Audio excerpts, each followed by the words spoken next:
আবারও প্রাণ ঝরল কক্সবাজার চট্টগ্রাম মহাসড়কে।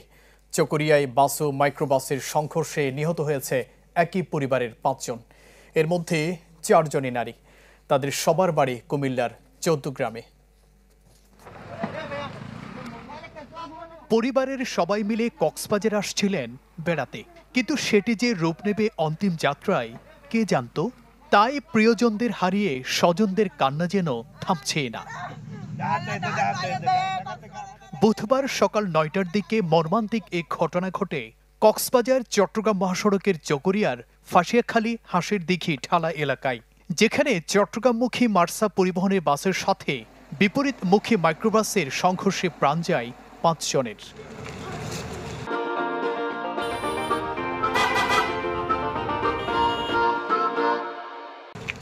নিহতরা হলেন কুমিল্লার চৌদ্দগ্রাম বাতিশা এলাকার রুমি আক্তার, তার মেয়ে বিশ্ববিদ্যালয়ের শিক্ষার্থী সাদি আক্তার, পুত্রবধূ লিজা আক্তার, তার মা এবং বোন ফারহানা। এই ঘটনায় আহত হয় আরও ৩ জন। করতে যে গাড়িটা ঘুরে যায়, মাঝখানে আসে লাগাতে ওই মাইক্রো যেটা ছিল ওটাতে ৮ জন বাচ্চা সহকারে ৮ জন ছিল। ৮ জনের মধ্যে মহিলা ছিল ৫ জন, পুরুষ বাচ্চা সহকারে ৩ জন ছিল। ৫ জন মহিলা মারা গেছে, আর 2 জনের আশঙ্কাজনক। যিনি চালাইছিল ওনার ঠিক আছে মোটামুটি।